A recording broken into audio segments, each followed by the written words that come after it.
Look at those scars, Deputy Price sneered, his voice loud enough for the entire firing line to hear. What's she supposed to teach us about control? Looks like she lost a fight with a lawnmower. Just another charity case. Taking a slot from a real shooter, a few of the younger deputies chuckled nervously, their eyes darting between Price's smug face and the woman standing silently at Station 4. She gave no reaction. Her face was a placid mask, her attention focused entirely on the M4 carbine resting on the bench before her. Her hands, crisscrossed with faded, silvery lines of old wounds, moved with a serene and practiced economy, chambering around with a solid, definitive click that seemed to cut through the ambient noise. But from the back of the observation deck, old Sheriff Brody wasn't looking at her face or her scars. He was looking at her stance. It was a subtle thing. The way her feet were planted, the slight, almost imperceptible forward lean from the hips, the way her support hand gripped the rifle's ferend. It was a posture of pure, predatory stillness he hadn't seen in person since his days in joint training with units whose names were spoken only in hushed, reverent tones. If you believe respect is earned, not demanded, type earned in the comments below. The air on the sheriff's department range was thick with humidity and ego, a combination that always made Sheriff Brody uneasy. Today, the source was Deputy Price, his department's top marksman and a man whose confidence far outstripped his wisdom. The training exercise was a new hostage rescue simulation, designed to be brutally difficult. It involved a dynamic entry and a failure-to-stop drill requiring 2 precise center mass shots followed by a single, surgically placed headshot on a partially obscured target, all under a strict time limit. The department had brought in an outside consultant, a veteran from a new outreach program, to run the certification. That consultant was the woman now standing at Station 4, the silent focus of Price's derision. She remained unmoving, her gaze fixed downrange, her breathing slow and even. She ignored the whispers. She ignored the stares. Her entire world had been reduced to the rifle in her hands, the target 50 yards away, and the mission parameters. This silence, this profound and unnerving calm, was a language all its own. For the arrogant, it was weakness. For the wise, it was a warning. Deputy Price stepped up to the line first, eager to perform. "All right, ma'am," he said, his tone dripping with condescending formality. "Show me how the pros do it." He winked at his fellow deputies. He ran the drill with theatrical flair, fast, aggressive, and loud. His movements were flashy, designed to impress the crowd. He completed the course in 97 seconds, a respectable time. His 2 body shots were tight, but his final headshot clipped the edge of the target's designated kill zone. "Not bad for a desk jockey, huh?" he boasted, turning to the woman. She simply nodded, her expression unchanged. Then it was her turn. She stepped into the shooting box not with a swagger, but with the fluid, deliberate grace of water flowing downhill.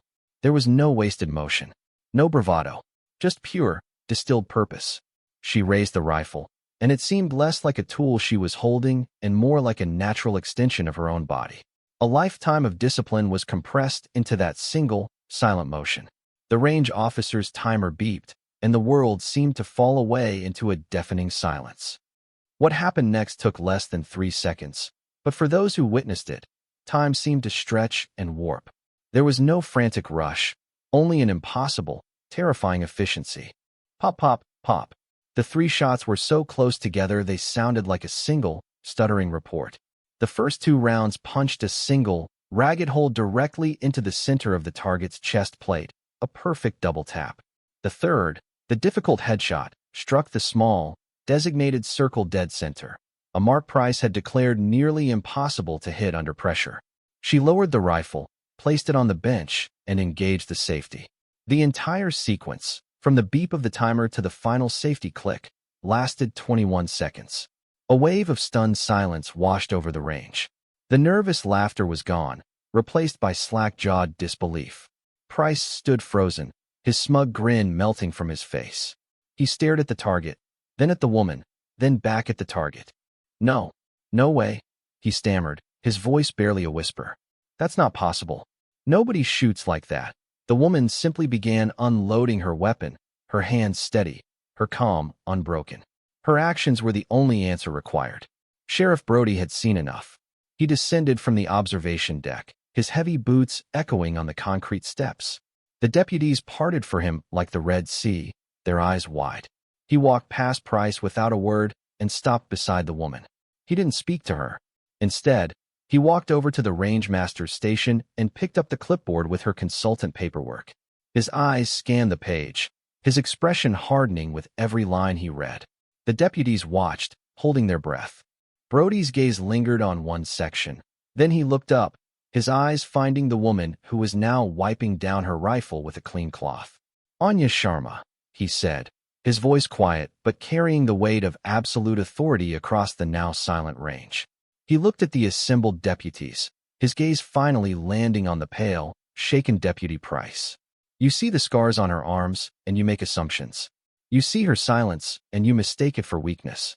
You let your ego write a check that your abilities cannot cash." He paused, letting the weight of his words settle in the humid air. The shame on Price's face was a visible thing. "Let me tell you what you don't see," Brody continued, his voice dropping into a reverent, almost mythic tone. He held up the file. "Name, Anya Sharma. Last rank, Master Chief Petty Officer. Unit, Naval Special Warfare Development Group." A collective, sharp intake of breath swept through the deputies. The name, Devgru, hung in the air, a titan of military legend. Tier 1, the best of the best. "You see scars," Brody said, his eyes locking with Price's. "I see a combat medic who pulled 3 of her teammates out of a firefight under direct enemy fire. I see the shrapnel wounds she took while shielding her C.O. from a grenade blast. Those aren't marks of failure, son. They are a testament to a level of courage and professionalism you can't even begin to comprehend." As he spoke, Sharma finished her task and slung her rifle. As she turned, the simple chain around her neck swung forward, and for the first time, a small, dark, trident-shaped medallion gleamed in the harsh fluorescent light. It was a seal trident. Brody turned back to her, and in a gesture that stunned every person present, the old sheriff, a man respected by everyone in the county, drew himself to attention and delivered a slow, perfect salute. "Master Chief," he said, his voice thick with emotion. "An honor to have you on my range." The story of that day spread through the department, and then the county, like a shockwave. It wasn't just gossip, it was the birth of a legend.